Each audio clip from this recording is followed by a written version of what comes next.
અને ભગવાન બોલ્યા કે બ્રાહ્મણો, આજે તમે સ્થાળી વાટકી આસરી તમે તમારી ઘરે લઈ જજો, અહીં કોઈ ધોવા વાળું નથી. હવે આ બધું કાર્યક્રમ કરતા 2:30 થઈ ગયા. કેટલું? એટલે ભગવાનના રૂપમાં નરસિંહ મહેતા માણેકબાઈને કહેવા લાગી કે દેવી, હવે હું દામોદર કુંડમાં સ્નાન કરવા જાઉં અને સ્નાન કરીને પાછો આવો એટલે આપણે બંને સાથે ભોજન કરી. કારણ કે ભગવાનને ખબર પડી ગઈ હવે પેલો આવવાની તૈયારી થઈ ગઈ ઓરિજિનલ નરસિંહ. અને ભગવાને દોડ મૂકી ભાઈ, અને આ બાજુ 2:45 વાગે હાથમાં તપેલી લઈ, મેં તે લીધી તપેલી હાથ જો ધરણી ધરનું ધ્યાન ધરી, મેં તે લીધી તપેલી લઈને આવે છે હાથ જો ધરણી ધરનું. ભગવાનનું નામ લેતો, ભગવાનનું સ્મરણ કરતો નરસિંહ મહેતા તપેલી લઈને આવે છે.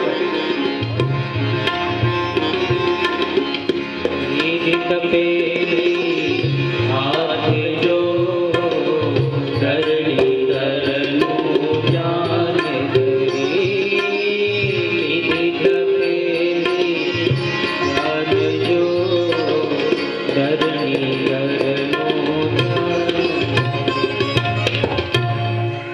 નરસિંહ મહેતા માણેકબાઈને કીધું, લ્યો આ ઘી, શ્રાદ્ધ કરો, રસોઈ બનાવો. માણેકબાઈ ચક્કર આવી ગયા, કેવા લાગી ભાઈ કે આ શું બધું? આ તમે બધા બ્રાહ્મણોને જમાડ્યા, સોનાની થાળી વાટકી, તમે કહો આ ઘી? નરસિંહ મહેતા કે હું તો સવારથી ઘી લેવા ગયો, હમણાં જ આવ્યો છું. માણેકબાઈ બધે વાત કરી કે આ પ્રમાણે આ બધું કાર્ય કર્યું તમે? નરસિંહ મહેતા વિચાર કરવા લાગ્યો કે આ તો મારો ભગવાન જ છે. નરસિંહ મહેતા કીધું કે ક્યાં ગયા? કે હું દામોદર કુંડમાં સ્નાન કરવા ગયા, સ્નાન કરીને આવું, એમ સાથે ભોજન કરી આવું કહીને ગયા છે. નરસિંહ મહેતા માણેકબાઈને કીધું કે દેવી, તે અપશબ્દો તો કઈ નથી બોલી, કારણ કે એ તો મારો નાથ. હું તો સવારનું ઘી લેવાની, આ બધું કાર્ય મારો ઠાકોર આવીને કરી ગયો. હે દેવી, કઈ શબ્દ તો નથી બોલી.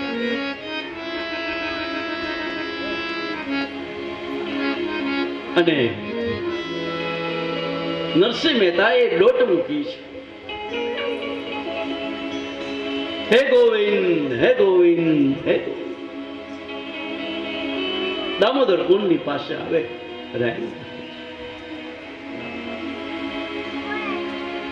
હે ભગવાન, તારે મારા ખાતર આવી, તારે એટલું કષ્ટ ભોગવવું પડ્યું છે. હે ભગવાન, તું મારા બાપનું શ્રાદ્ધ કરી જતો રહ્યો, પણ ભગવાન જ્યાં સુધી હવે તો મને દર્શન ના આપી, તેથી હટવાનો નથી, અથવા તો હું મારા પ્રાણને આ દામોદર કુંડમાં મૃત્યુ પામીશ. પરમેશ્વર નામનો પાછળો ઉઠાય છે, પરમેશ્વર નામનો પાછળો ઉઠાય છે.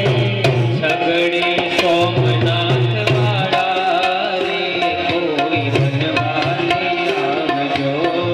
સગડે સોમનાથ વાળા રે, કોઈ વનવાને આવજો. ચાલે છે સત્સંગ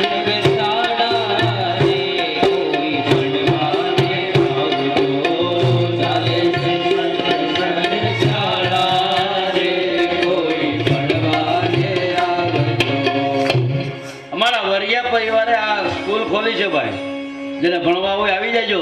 કોઈથી જોઈ નથી આજુબાજુમાં, અને ખરેખર પસંદ થયા પેલા શિક્ષણ અધિકારી એને કીધું લાવો પેલું તમારું રજીસ્ટર. એને જે પગાર હતો એમાં 5 રૂપિયાનો વધારો કરી નાખ્યો. એ વખતમાં 5 રૂપિયા એટલે ગામના ઓર વિરોધમાં ગયા. આ તો હારું ભૂંડી થઈ. એટલે ગામ લોકોએ કીધું કે એક કામ કરી, એ દર પૂનમે ડાકોરના દર્શન કરવા માટે જાય, એનો નિયમ છે. તો આપણે એવી અરજી કરીએ કે પેલા શિક્ષણ અધિકાર પૂનમને દિવસે જ આવે, એટલે આ ભાઈ હાજર ન હોય માસ્તરે. પાછી પેલી અરજીઓ પર અરજીઓ થવા લાગી. પાછા પેલા કંટાળી ગયા ઓફિસરો કે ચાલો નહીં ભાઈ.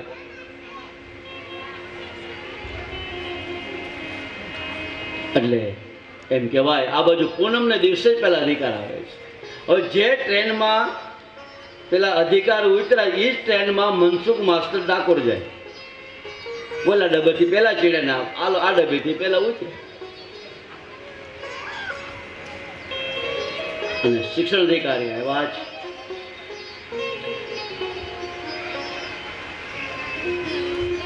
અને સત્ય ઘટના આ પેલો દાખલો નથી. એ ડાકોરનો માલિક, ડાકોર વાળો વિચાર કરવા લાગ્યો કે મનસુખ માસ્ટર બિચારો દર્શન કરવા માટે આવ્યા, આજે ગામના વિરોધ કર્યો, એ ડાકોરનો ઠાકોર ભાઈ મનસુખ માસ્ટર બની ગયો. અને જેવા શિક્ષણ અધિકારી આવ્યા સ્કૂલમાં, ત્યાં પેલું વાતાવરણ જોયું. મનસુખ માસ્ટર ખુરશી પર બેઠા, મનસુખ માસ્ટર ભજન બોલે અને પેલા વિદ્યાર્થીઓ પાછળ ઝીલે છે. સૂરજ ને ચંદ્ર તારી આરતી ઉતારે, સૂરજ ને ચંદ્ર તારી આરતી ઉતારે, સૂરજ ને ચંદ્ર તારી આરતી ઉતારે, સૂરજ ને ચંદ્ર તારી આરતી ઉતારે. નમન કરે છે નર નારી બાબાજી વાલા, નમન કરે છે નર નારી. ઓ મોરા દ્વારિકા ના સાથે બજો કૃષ્ણ મુરારે, હે મારા ડાકોર વાળા ઠાકોર બજો કૃષ્ણ મુરારે, કૃષ્ણ મુરારે. હે ભક્તો આવી તારી ધજા ચડાવે, ભક્તો આવે તારી ધજા ચડાવે, ભક્તો આવી તારી ધજા ચડાવે, ભક્તો આવી તારી ધજા ચડાવે. લાડ લડાવે પુજારી બાબાજી વાલા, લાડ લડાવે પુજારી. ઓ મારા દ્વારિકાના નાથ ભજો કૃષ્ણ મુરારી, શ્યામ મુરારી. હે મારા દ્વારિકાના નાથ ભજો કૃષ્ણ મુરારી, શ્યામ મુરારી. સાગર દેવ તારા ચરણ પખાડે, સાગર દેવ તારા ચરણ પખાડે, રાજન દેવ તારા ચરણ પખાડે, રાજન દેવ તારા ચરણ પખાડે. ગોમતી ન વહેતા પાણી બાબાજી વાલા, ગોમતી ન વહેતા પાણી. ઓ મારા દ્વારિકાનો નાથ ભજો કૃષ્ણ મુરારી, શ્યામ મુરારી. હે મારા દ્વારિકાના નાથ ભજો કૃષ્ણ મુરારી, શ્યામ મુરારી. અધિકાર પસંદ થયા છે. પાછો પેલી ડાયરી મંગાવી, પાછા 10 રૂપિયાનો વધારો કર્યો છે. અને ગામના લોકો વિચાર કરવા લાગ્યા કે અધિકારને બોલીને 5-10 રૂપિયા વધારતા જાય છે, એટલે વધારે આમ. અને એ જ ટ્રેન પાછી રિટર્ન થતી હતી બરોડા જવા માટે. એટલે 5 વાગે પેલી ટ્રેન આવે અને જે ડબ્બામાં પેલા શિક્ષણ અધિકારી ચડે એ જ ડબ્બામાંથી પેલો મનસુખ માસ્ટર દર્શન કરીને ડબ્બામાંથી નીચે ઉતરે. અને અધિકારીને જોયા કે સાહેબ તમે, કે હવે તો તારું પરીક્ષા કરવા માટે કે તું તો કે ન્યા હતો, એમ કે તું આ ક્યાં. ત્યારે મનસુખ માસ્ટરે વિચાર કરવા લાગ્યા કે હું તો સવારથી દ્વારકા ડાકોર આવ્યો છે અને આ મારો ડાકોરનો ઠાકોર મારા ખાતર બિચારા ત્યાં આવવું પડ્યું એમ કહેવાય એ અધિકારીની પાસે કે લાવો હું મારું રાજીનામું આપી દઉં છું, હવે મારે નોકરી નથી. મારા ખાતર ભગવાન મનસુખ માસ્ટર બોલે કે મારા ખાતર જો ભગવાનને કષ્ટ ભોગવવું પડે એમ કહેવાય રાજીનામું આપી દીધું છે, હવે પછી હું નોકરી નહીં કરું. પછી તો ગામ લોકો પસ્તાવો પણ મેં કીધું પછી શું કામ, સુકાના મોલ સૃષ્ટિના પછી બરસાત સુવાતી પછી બધું નકામું છે. આ પ્રમાણે ભગવાનની કથા ચાલે છે, ભક્તિનો મહિમા સમજાવ્યો છે. બપોર પછી આપણી કથા 3 વાગે આત્મદેવ બ્રાહ્મણની બધી કથાઓ બધી આવશે. અત્યારે આ કથાને અહીંયા વિરામ આપીએ. બપોરે 3 વાગે પાછા બધા આપણે બધા એકત્રિત થઈએ, 2 મિનિટ ભગવાનનું સ્મરણ કરીએ અને પછી આપણે બધા અહીંથી વિદાય લેવાની અને ભોજન માટે આપણે બધાએ પ્રેમથી બધાએ ભોજન કરાવવાનું. વરિયા પરિવાર ખૂબ ધામધૂમથી ખૂબ આનંદથી બધાને નિમંત્રણ કરે કે બધા ભોજન કરીને જ જાય અને આપણે બધાએ ભોજન કરી 2 મિનિટ ભગવાનનું સ્મરણ કરીએ. હે દ્વારિકાનો નાથ મારો રાજા રણ છોડે, એને મને માયા લગાડી રે, એને મને માયા લગાડી રે, તમે મને માયા લગાડી મારા વાલા, તમે મને માયા લગાડી મારા વાલા, તમે મને માયા લગાડી રે, તમે મને માયા લગાડી રે. એ સુદામાનો મિત્ર મારો રાજા રણ છોડે છે, એને મને માયા લગાડી રે.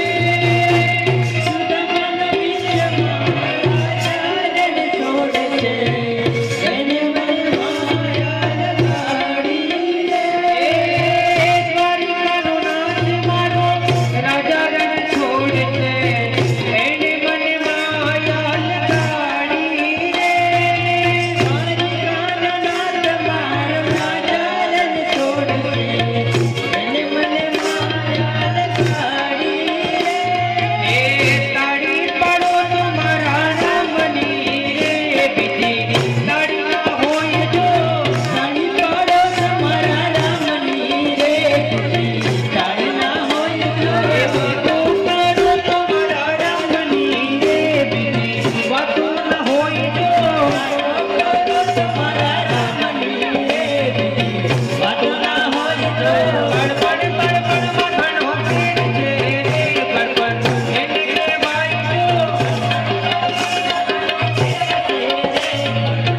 એને કહેવાય જો.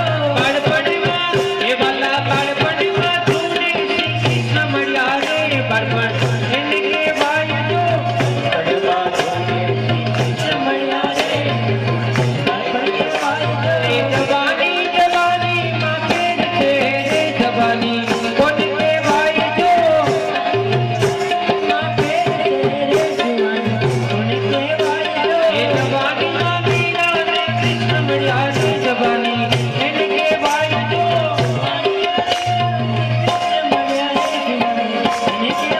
એ તાળી પાડો તમારા રામની રે, બીજી તાળી ના હોય જો. પાડો તમારા રામની રે, બીજી તાળી ના હોય જો.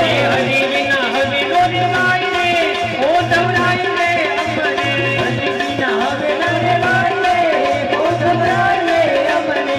આ કાઢે ગંગાવાલા બોલે કાઢે અમરા, આ કાઢે ગંગાવાલા બોલે કાઢે અમરા, આ કાઢે ગંગાવાલા બોલે કાઢે અમરા, આ કાઢે ગંગાવાલા બોલે કાઢે અમરા. વચમાં ગોકુળિયું ગામ રે, ઓ ધવરાય રે અમને. વચમાં ગોકુળિયું ગામ રે, ઓ ધવરાય રે અમને. બાપારામ સીતારામ સીતારામ જય સીતારામ, બાપારામ સીતારામ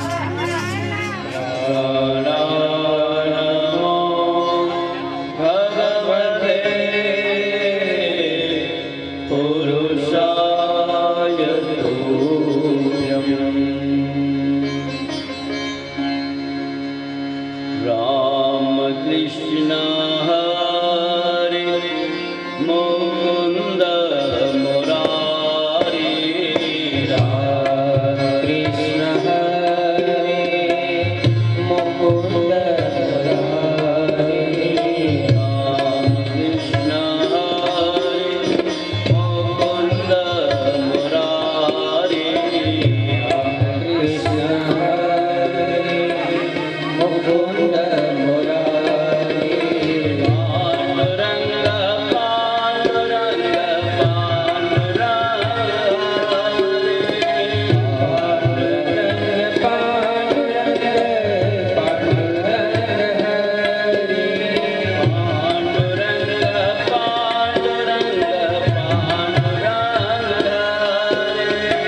पांडुरंग पांडुरंग पांडुरंग राम कृष्ण मुकुंद मुरारी राम कृष्ण हरे मुकुंद मुरारी कृष्ण मुकुंद मुरारी राम कृष्ण हरे मुकुंद मुरारी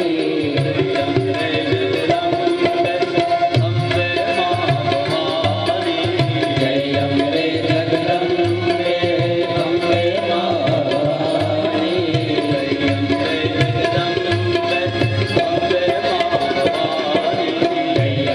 जगदम्बे अम्बे महावाणी याद सकते अम्बे महावाणी याद सकते अम्बे महावाणी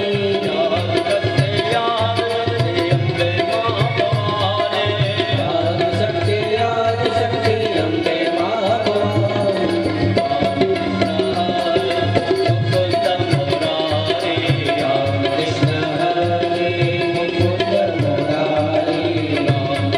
राम कृष्ण हरे मुकुंद मुरारी राम कृष्ण हरे मुकुंद मुरारी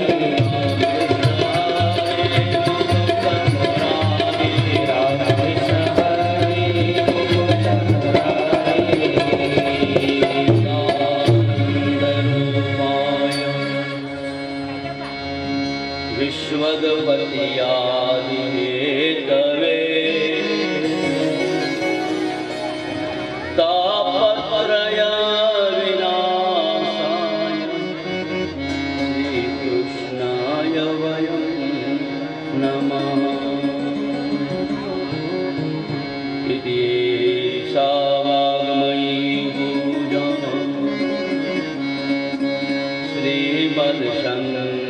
श्रीमद्शङ्करपादयो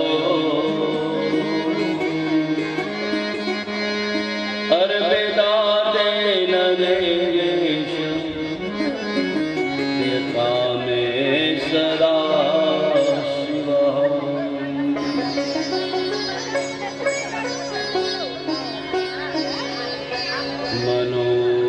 मनोजवं मारुततुल्यवेगम् जितेन्द्रियं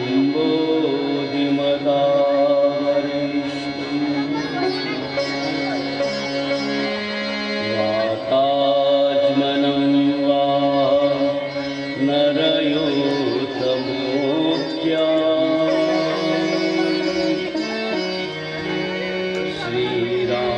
श्रीरामदूतं शरणं प्रपद्ये बोल कृष्ण कन्हैया लाल की जय। राजा रामचंद्र भगवान की जय। भागवत भगवान की जय। सद्गुरु देव की जय। पितृनारायण देव की जय। ओम नमः पार्वती पतये हर हर महादेव हर। वीरवसराज सोलंकी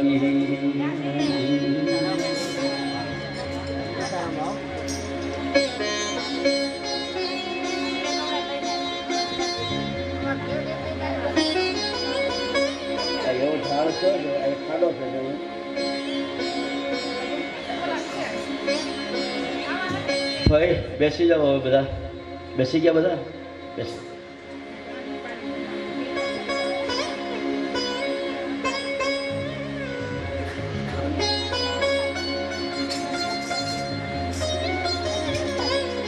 ભગવાનની કથા.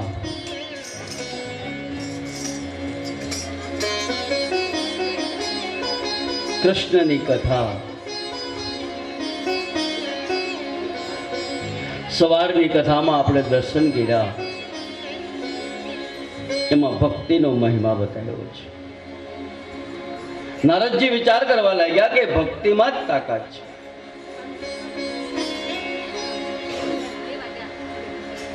અને ભક્તિ જો વૃદ્ધ હશે તો આગળ કલયુગની અંદર લોકો હેરાન થશે, લોકો પરેશાન થશે.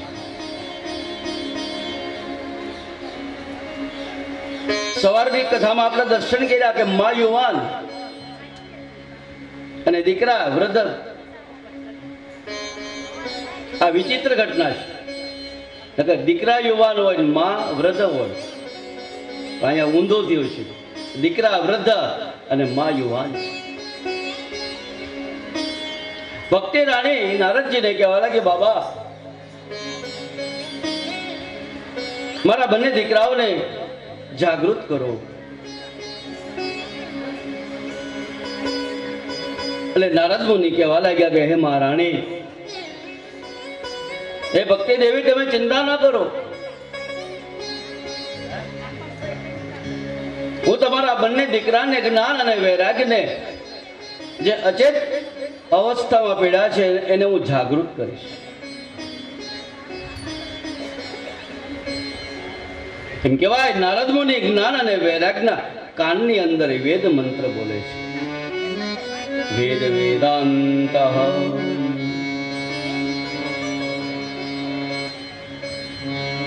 ગીતા પાઠ મુહૂર્તમ. વેદ ઘોષ કરે છે. નારદ મુનિ જ્ઞાન અને વૈરાગ્યના કાનની અંદર વેદ મંત્ર બોલે છે. ભદ્રમ કર્ણેભિઃ શ્રેણુયામ દેવઃ ભદ્રમ ક્ષેમઃ. વેદ મંત્ર નારદજી બોલવા લાગ્યા, ગીતાના પાઠ કરવા લાગ્યા, પણ જ્ઞાન અને વૈરાગ જાગૃત થતા નથી. આજે નારદ જેવો સંત જગાડે અને છતાં આજે નારદ મુનિ મંત્ર બોલે અને છતાં આજે આ જ્ઞાન અને વૈરાગ જાગતા નથી. જેમ મંત્ર બોલવા લાગ્યા એમ નારદ મુનિ વ્યાકુળ બની ગયા, જાગૃત થતા નથી જ્ઞાન અને વૈરાગ. જ્ઞાનેનાત્મનિ પશ્ય મે સર્વમેતાવનાનદે ન વિષાદ્યત્વ કાર્યો હરિઃ સંતે કરીષ્યતિ. નારદજી વિચાર કરે કે મારા જેવા સંત આ જ્ઞાન અને વૈરાગને જગાડે અને છતાં જાગતા નથી, તો હવે શું કરું? વ્યાકુળ બની ગયા.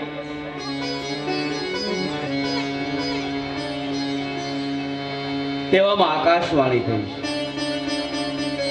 સતકર્મમ સતકર્મમ શૃણસ્વાહિતા બાલે યુગોયમ દારુણાકલી તેન લુપ્તઃ સદાચારો યોગ માર્ગસ્તપસ્તી ચ. આકાશવાણી છે કે હે નારદ મુનિ, સત્કર્મ કરો, સત્કર્મ કરો, સત્કર્મ કરો.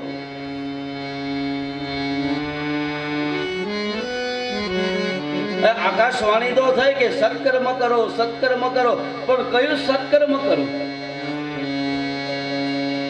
અને નારદ મુનિ વ્યાકુળ બન્યા છે.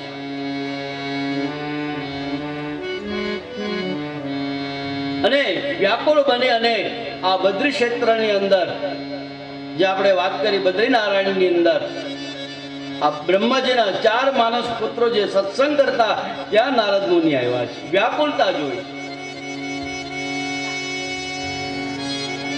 એટલે સનત કુમારો કહેવા લાગ્યા, બાબા એટલા બધા વ્યાકુળ, એટલા બધા દુઃખી કેમ તમે? એટલે નારદજીએ બધી ઘટના ઘટી વાત કરી. બધી કે જ્ઞાન અને વૈરાગ્ય ભક્તિ રાણી યુવાન છે અને એના બંને પુત્રો જ્ઞાન અને વૈરાગ વૃદ્ધ વિના છે. મેં જગાડવા માટે વેદ વેદાંત બોલ્યો, ગીતાજીના પાઠ બોલ્યો એના કાનમાં, અને છતાં જાગ્યા નથી. આકાશવાણી થઈ કે સત્કર્મ કરો, સત્કર્મ કરો. કયું સત્કર્મ કરવું?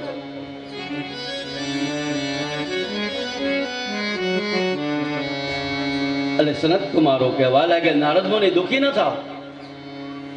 જ્ઞાન અને વૈરાગ્ય જગાડવા માટે આપણે ભાગવતની કથા કરીએ.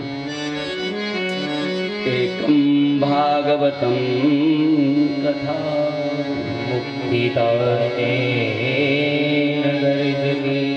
સનત કુમારો કહેવા લાગે, આપણે એને ભાગવતની કથા સંભળાવીએ એટલે જ્ઞાન અને વૈરાગ્ય જાગૃત થશે. નત્વમાપી સુતે શાકકોપી પશ્યત સામ્પ્રપતમ અપેક્ષાતાનુરાગાને ધૈર્ય જર્જત્વને સ્થિતા. આનંદ તીર્થની અંદર, હરિદ્વારની અંદર, આનંદ તીર્થની અંદર ભાગવત કથાનું આયોજન થયું છે. જેમ જેમ ઋષિમુનિઓને, સાધુ સંતોને ખબર પડે કે આનંદ તીર્થની અંદર ભાગવત કથા ચાલે, લોકો આવવા લાગ્યા છે. કારણ કે આ એવી કથા છે ભાઈ, આમાં કોઈ આમંત્રણ કે નિમંત્રણની જરૂર નથી. ભગવાનની કથામાં કોઈ આમંત્રણ કે નિમંત્રણની જરૂર નથી. ખબર પડવી જોઈએ કે ગામમાં કથા ચાલે, આવી જાઓ. ડોંગરેજ બાપા, એ ડોંગરેજ બાપા એની કથામાં એવું વારેઘડીએ બોલતા કે કથા સાંભળવા કોણ આવે? આપણે જેને આમંત્રણ આપ્યું છે ને કંકોત્રી, પણ વગર આમંત્રણ જે આવી જશે, જેને મારો લાલો જેના હૃદયમાં બેસી જાય કે ચાલ કથામાં, એ આવી જાય. બાકી આનંદ તીર્થમ હરિદ્વારશ્ચ લોકહિતમ હિતાય ચ. જેમ જેમ ખબર પડી, સાધુ સંતો લોકો બધા આનંદ તીર્થની અંદર ભગવાનની કથાઓ સાંભળવા માટે આવ્યા છે. સનત કુમારો કથા શરૂઆત થાય છે. શરૂઆત કરી અને ત્યાં કીર્તનનો અવાજ સંભળાય છે. શ્રી કૃષ્ણ ગોવિંદ હરે મુરારી, હે નાથ નારાયણ વાસુદેવા. કૃષ્ણ બોલો બધા. હરે મુરારી, હે નાથ નારાયણ વાસુદેવા. શ્રી કૃષ્ણ ગોવિંદ હરે મુરારી, હે નાથ નારાયણ વાસુદેવા.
કુમારો કહેવા લાગે હે મહારાણી, હે ભક્તિ મહારાણી, તમે ભક્તોના હૃદયમાં વિરાજમાન કરો.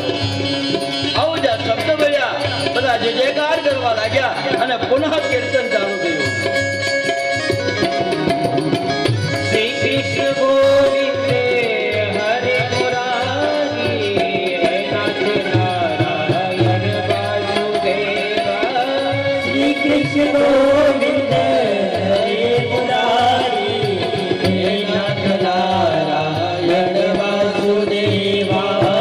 શ્રી કૃષ્ણ ગોવિંદ હરે મુરારી, હે નાથ નારાયણ વાસુદેવા.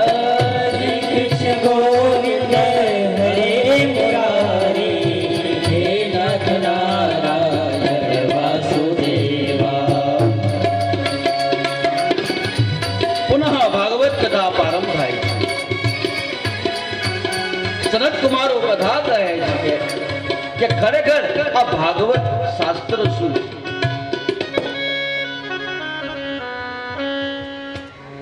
સદાશિવ્યા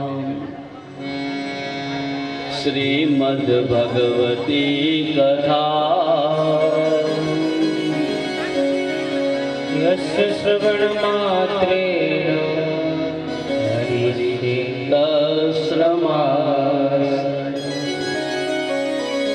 શરદ કુમારો કહેવા લાગ્યા કે આ કથાને સાંભળવાની નહીં, સદાશિવ્યા કથાને હૃદયમાં ઉતારો. સદાશિવ્યા શ્રીમદ ભગવતી કથા યસ્ય શ્રવણ માત્રેણ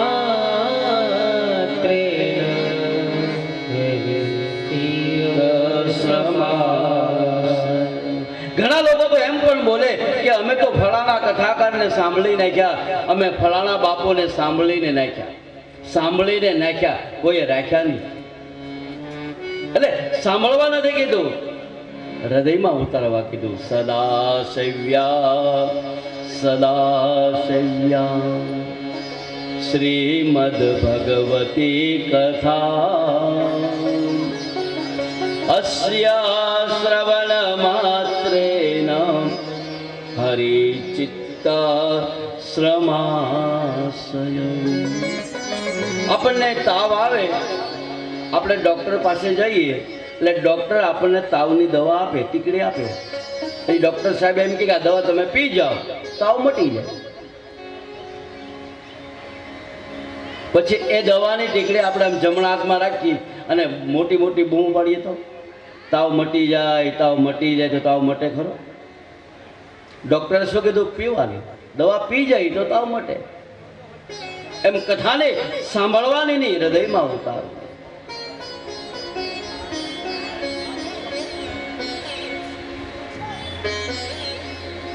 ભાગવતની કથામાં તાકાત છે. કાલે પણ હું બોલેલો કે ભાગવતનો મહિમા વધે એટલા માટે વ્યાસજીએ બીજો શ્લોક લખ્યો છે.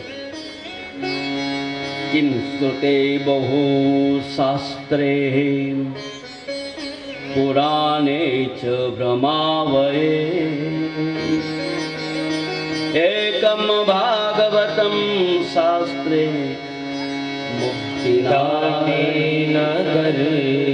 આપણા હિન્દુ શાસ્ત્રમાં તો ઘણા બધા શાસ્ત્રો છે ભાઈ. તમે ઘણા બધા શાસ્ત્રોનું પઠન કરશો ને તો એમાં તમને ભ્રમ થશે, બધા વેમ પડશે. એટલે કીધું કિમ સૂત્રે બહુ શાસ્ત્રે પુરાણે ચ ભ્રમાવહે. આપણને ભ્રમ પેદા થશે. અનેક શાસ્ત્રો તમે વાંચ્યો તો તમને એમાં ભ્રમ પેદા થાય, શંકા સુશંકા થશે. પણ એકમ ભાગવતમ શાસ્ત્રે, એક ભાગવત કથા એક એવી છે એમાં બધા શાસ્ત્રોનો સાર એમાં બતાવ્યો છે.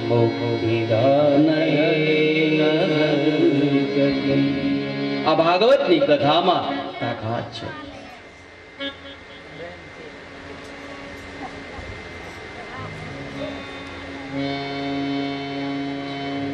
સનકાદિક ઋષિમુનિઓ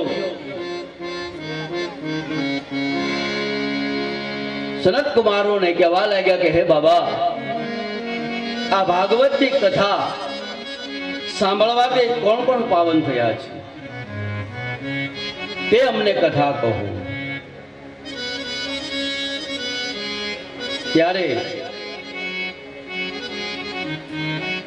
સનત કુમારો કહેવા લાગ્યા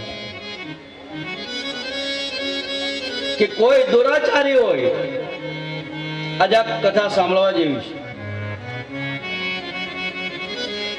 કોઈ દુરાચારી હોય, કુર્માંગી હોય, અત્યંત ક્રોધી હોય, કુટિલ કામી વાળો હોય, સત્યહીન હોય, માતા પિતાને કોઈ માર્યા હોય,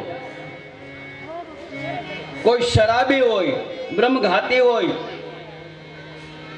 સુવર્ણ કોઈ ચોર હોય, અધમમાં પાપ કર્યા હોય, કોઈ વિશ્વાસઘાતી હોય, મતલબ મન વચનથી જેને પાપ કર્યા હોય,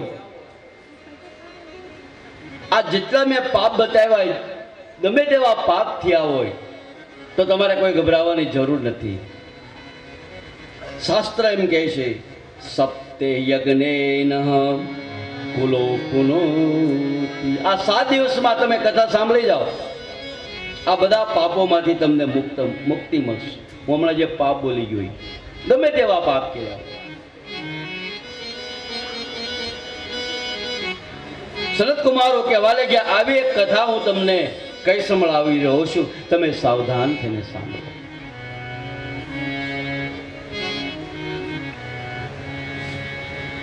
હરેક કથામાં સાવધાન શબ્દ વાપર્યો છે કે સાવધાન થઈને સાંભળો, સાવધાન થઈને સાંભળો. સાવધાનનો અર્થ શું થાય? સાવધાનનો અર્થ શું થાય?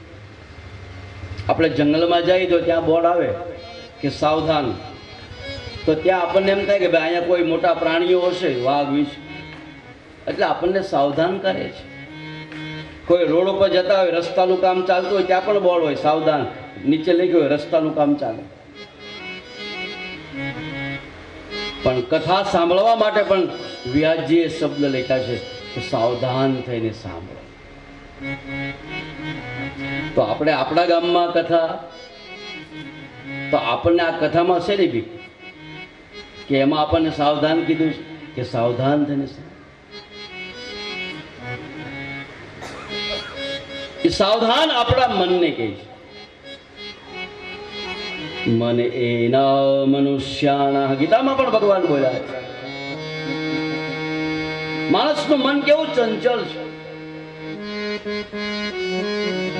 બેઠા કથા મંડપમાં પણ મન આપણું કોઈ ઘરમાં જાય, કોઈ રસોડામાં જાય, આવો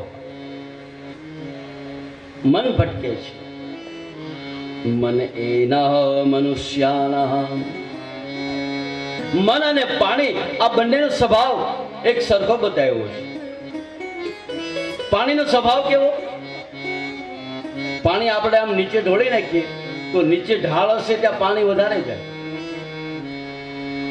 એમ આપણું મન હલકું જલ્દી વિચાર કરશે, સારો જલ્દી વિચાર નહીં કરે. જેવી રીતે આપણે બોરિંગ એટલે કે કૂવામાંથી પાણીને આપણે ઉપર લઈ જવું હોય તો શેની જરૂર પડે? આપણે કૂવામાંથી પાણી બહાર લાવવું હોય તો શેની જરૂર પડે? મોટર કયો, મશીન કહીએ, એ યંત્ર દ્વારા આપણે પાણીને ઉપર લઈ જઈએ. એમ આપણા મનને પવિત્ર કરવા માટે આપણા શાસ્ત્રમાં મંત્ર કીધું છે.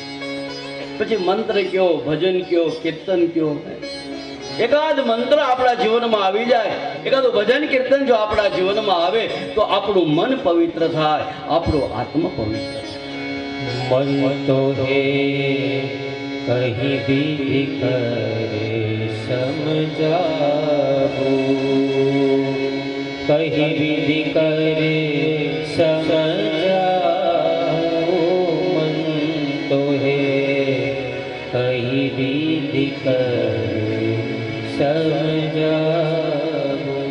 એટલા માટે સાવધાન કીધું કે હે માનવ, તને અવસર મળ્યો, તું સાવધાન થઈને ભગવાનની કથાનું શ્રવણ કરી લે. તારા મનને, તારા ચિત્તને તું ભગવાનની કથામાં રાખ. સનત કુમારો કહેવા લાગ્યા, હું તમને એક એવી કથા સંભળાવી રહ્યો છું. આ કથા શ્રવણ કરવાથી મહાપાપ વિનશ્ચતે. આ કથાના શ્રવણ કરવાથી મેં તમને જે પાપ જણાવ્યા, આ કોઈ પણ પ્રકારના પાપ કર્યા હોય તમારે ગભરાવાની જરૂર નથી. આ કથા સાંભળવાથી મારા ને તમારા જીવનના બધા પાપો બળીને ભસ્મ થાય છે. એવી એક કથા સનત કુમારો કહેવા લાગ્યા છે. તુંગભદ્ર નદીને કિનારે એક ગામ હતું. આ ગામની અંદર આત્મદેવ બ્રાહ્મણની કથા બતાવી છે. બ્રાહ્મણનું નામ છે આત્મદેવ. આ બ્રાહ્મણ એટલો બધો વિદ્વાન હતો, વિવેક હતો, સંતોષી બ્રાહ્મણ હતો. શ્રુતોસ્માતેષુ. આ આત્મદેવ નામનો બ્રાહ્મણ બે પ્રકારના કર્મકાંડ કરતો. જેમ કે અત્યારની ભાષામાં કહો, શુભ કાર્ય અને અશુભ કાર્ય. શુભ કાર્ય પણ આ બ્રાહ્મણ કરતો અને અશુભ કાર્ય પણ આ બ્રાહ્મણ કરતો. એને સંસ્કૃતમાં સ્મૃત અને સ્માર્ત કહેવામાં આવે છે. આ બંને પ્રકારનું આ આત્મદેવ બ્રાહ્મણ કર્મકાંડ કરતો. થોડોક સુખી પણ હતો, ધનવાન હતો, પણ મોટામાં મોટું એને જો દુઃખ હતું તો એના દુઃખના બે કારણ હતા. એક તો એને પત્નીથી બહુ દુઃખી હતો. ભાઈ, આત્મદેવના બ્રાહ્મણની પત્નીનું નામ બતાવ્યું છે ધૂંધલી. શું બતાવ્યું નામ? ધૂંધલી. આ ધૂંધલીનો ભાગવતમાં થોડોક પરિચય આપ્યો કે આ ધૂંધલી કેવી હતી. લોકવાર્તારતા કુરા પ્રયાજો બહુ જંબિકા. લોકવાર્તા. આ ધૂંધલી એવી હતી કે બસ આખો દિવસ બીજાની મારી અને તારીફ કરતી. એટલી બધી કર્કશા પત્ની હતી. બસ આજુબાજુ વાળાની હારે સવાર થાય અને ઝઘડો કરે. આજુબાજુ વાળાની સાથે, આ ધૂંધલીની સાથે કોઈ ભળતું નહોતું, કારણ કે કજિયાખોર પત્ની. આને કારણે આ બ્રાહ્મણ દુઃખી હતો. અને બીજું કે આ બ્રાહ્મણે ત્યાં સંતાન ન હતું. એટલે આત્મદેવ નામનો બ્રાહ્મણ એટલો બધો કંટાળી ગયો, વિચાર કર્યો કે આની કરતા મરી જવું સારું. આ ઉપાધિમાં રહેવું એને કરતા મારે મરી જવું.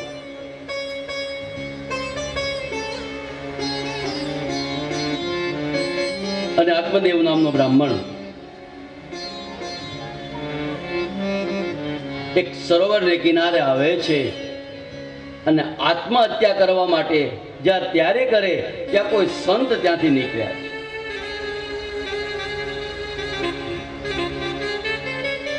એ સંતે જોયું એટલે કોઈ કિનારા ઉપર આત્મહત્યા કરવા માટે, મરવા માટે તૈયાર થયો હતો. આ દ્રશ્ય પહેલા સંતે જોયું એટલે સંત દોડે અને પહેલાના હાથ પકડી દીધા. એટલે સંતે જોયો તો એનો દીદાર જોયો એટલે સંત કહેવા લાગ્યા કે તમારા વેશભૂષ જોતા એવું લાગે તમે કોઈ બ્રાહ્મણ છો. હે ભૂદેવ, તમે કેમ અહીંયા સરોવરના કિનારે મરવા તૈયાર થયા છો?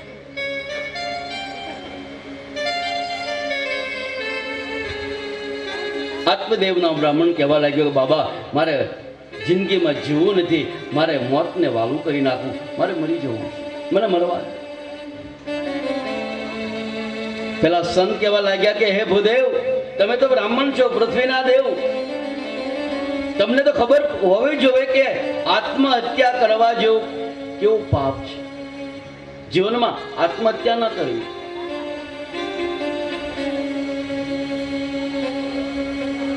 તમે તો બ્રાહ્મણ છો, તમે તો જગતને ઉપદેશ આપી શકો અને એના બદલામાં તમે જ આત્મહત્યા કરો છો. અને પેલો સંત વિચાર કરવા લાગે કે હવે આ બ્રાહ્મણ મારી સામે હત્યા કરે તો મને બ્રહ્મ હત્યાનો પાપ લાગે. એટલે પેલો સંત કે હું તને મરવા ન દઉં, અને પેલો બ્રાહ્મણ કે હું જીવું નહીં, બસ મારે મરી જવું.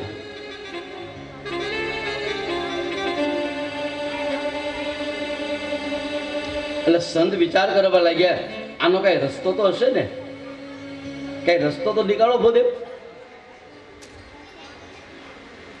ત્યારે પેલા આત્મદેવ બ્રાહ્મણ બોલે છે કે જો મારે ત્યાં સંતાન થાય તો હું ન મરું. પેલા સાધુ મહારાજ તપસ્વી હતા, એટલા બધા એનામાં સાધનામાં તાકાત. વિચાર કરે કે આ બ્રાહ્મણને મારે મરવા નથી દેવો, અને જો મરશે તો મને બ્રહ્મહત્યાનો પાપ લાગશે, અને બીજું કે મારી પાસે સાધના છે, મારી તપસ્યા એળે જશે, માટે હું મરવાનો હતો.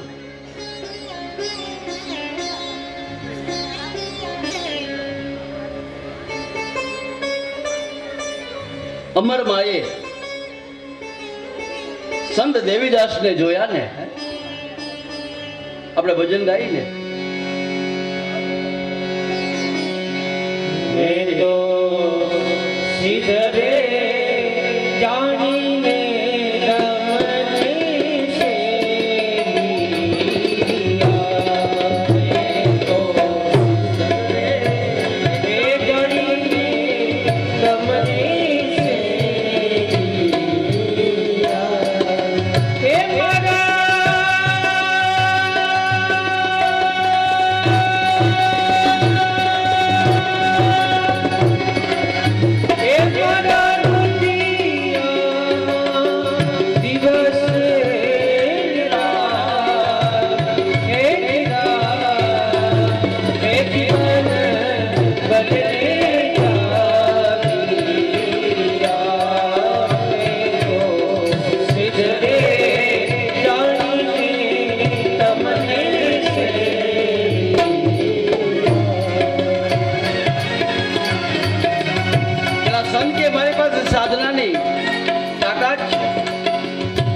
મારા સામે મળે તો મારી સાધના શું કામની, મારી તપસ્યામાં શું કામ.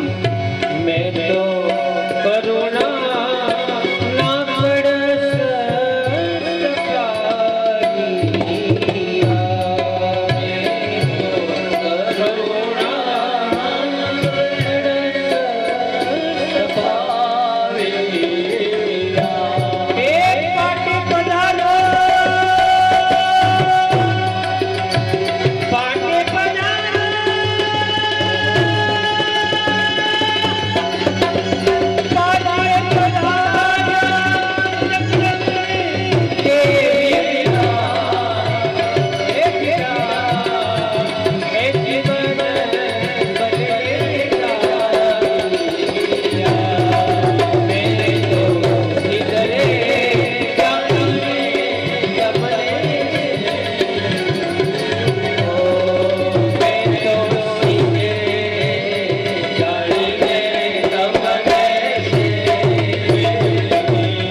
આત્મદેવ કહેવા લાગ્યું કે મારે ત્યાં સંતાન થાય તો હું જીવું. એટલે પેલા સંતે એક જોડીમાંથી ફળ કાઢ્યું છે. આદેશ અલક નિરંજન જન જય ભોલેનાથ.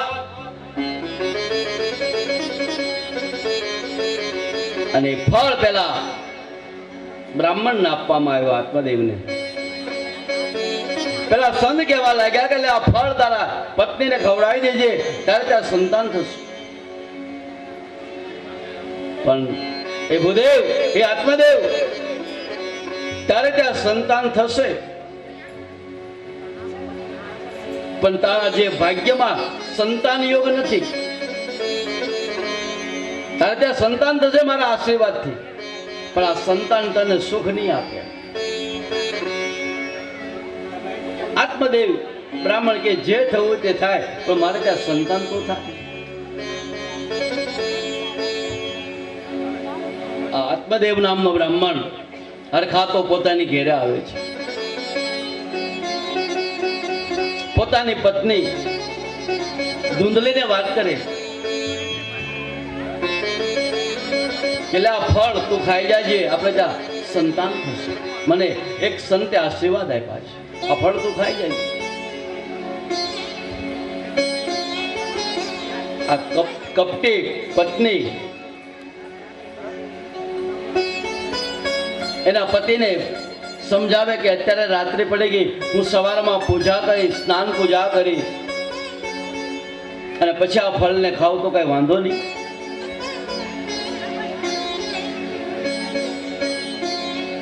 આત્મદેવ કહેવા લાગ્યો, કઈ વાંધો નહીં દેવી, સવારમાં ખાજો.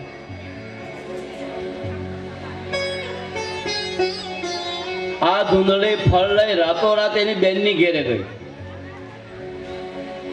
એની બેનને વાત કરે કે મારો પતિ ક્યાંકથી ફળ લાવ્યો, હું ફળ ખાય તો મારે ત્યાં સંતાન થશે. તો એની બેન તો રાજી થઈ કે એ તો સારી વાત ને, તારે ત્યાં સંતાન થશે તો તારું વાંજણિયા મેળું ભાંગી નાખશે અને તારે ત્યાં સંતાન થઈ, એ તો સારી વાત છે. પણ ધૂંધળી બોલી છે. જો આ ભાગવત નથી બોલતો, ધૂંધળી બોલે છે. અને આ જગતની પહેલી સ્ત્રી આ શબ્દો બોલી છે. જગતની આ પહેલી સ્ત્રી છે ધૂંધળી. શું બોલે છે કે જો હું ફળ ખાવ તો મારું મોટું પેટ થશે, અને મોટું પેટ થશે એટલે મારાથી કામ નહીં થાય, મને અશક્તિ આવશે. એટલે કામ કરવા માટે મારી નણંદ આવશે, અને મારી નણંદ જો ઘેરે આવે તો મારું બધું લઈ જશે. આ ધૂંધળી બોલી છે, ભાગવત નથી બોલતું.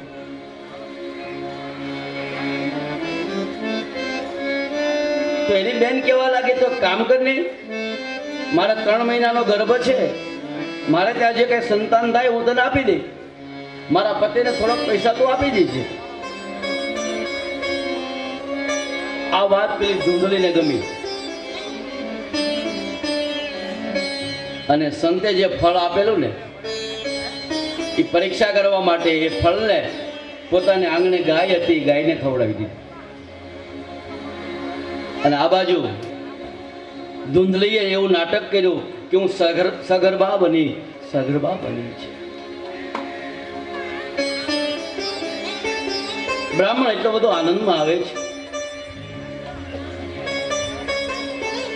આ બાજુ 9 મહિના પૂરા થયા તો ધૂંધળીની બેને દીકરાનો જન્મ આપ્યો. એ કોઈને ખબર ન પડે, રાતોરાત એ દીકરાને ધૂંધળીને સોંપવામાં આવે છે.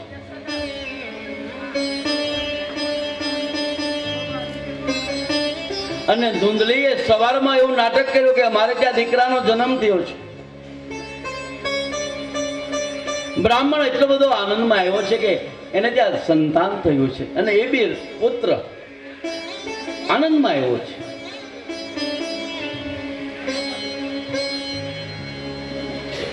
અને સમય વીતી ગયો, બીજા 3 મહિના ગયા. પેલા ગાયને જે ફળ ખવડાવ્યું હતું ને, એ સંતની કૃપાથી એ ગાયે પણ એક બાળકનો જન્મ આપ્યો છે. આખું શરીર માનવ શરીર હતું, પણ કાન એના જરાક ગાય જેવા આવ્યા એ બાળકને. એટલે એનું નામ પાડવામાં આવ્યું ગોકર્ણ.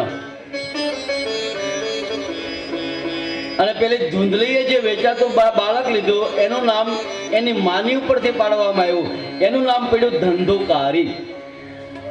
ગાયે જે ફળ ખાધો પુત્રનો જન્મ આપ્યો, એનું નામ પડ્યું ગોકર્ણ, અને પેલો વેચાતું જે બાળક લીધું એનું નામ પાડ્યું ધંધોકારી. આ બંને બાળકો મોટા થવા લાગ્યા, પણ બંને બાળકમાં સંસ્કારમાં ફરક લાગ્યો છે. ફરક એટલે આ જગતની અંદર, આ દુનિયામાં જે કાંઈ પાપ હોય ને એ બધા જ ગુણો આ પેલા ધંધોકારીને આવ્યા. મહાપાપી થયો. દારૂ, જુગાર, અધમમાં અધમ, મતલબમાં જેટલા પાપ હોય એ બધા જ ગુણો આ ધંધોકારીને આવ્યા છે. યત કાલે ન તતો જાતો તરુણાતનયો ગૌકર્ણો પંડિતો જ્ઞાની દંડકારી મહાફલ. ને આ બાજુ ગૌકર્ણ એટલો બધો જ્ઞાની બન્યો છે, એટલો બધો વિદ્વાન બન્યો છે કે ગૌકર્ણ બજારમાં નીકળે ને તો ગામના લોકો લાકડી પડે એમ એના પગમાં પડી જતા. આવો પવિત્ર બ્રાહ્મણ બન્યો છે ગૌકર્ણ. ગૌકર્ણ પંડિતો જ્ઞાની દંડકારી મહાફલ.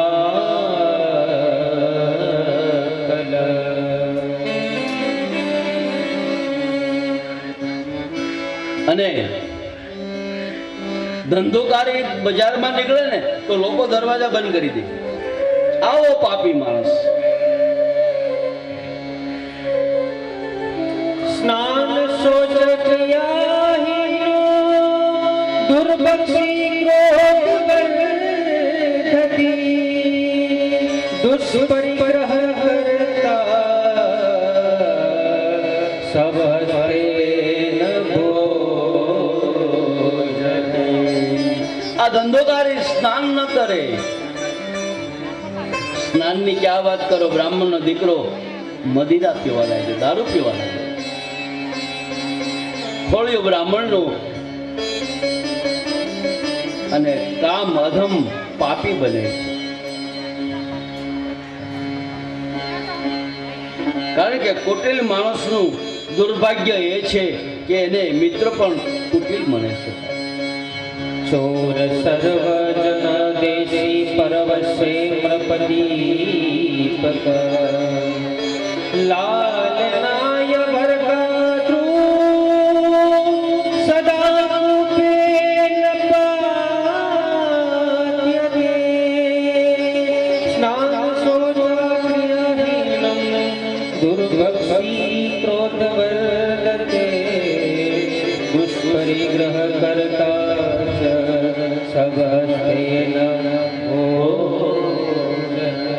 પોતાના મોક્ષ કરવા માટે આ ધંધોકારી નાની મોટી ચોરી પણ કરવા લાગ્યો છે.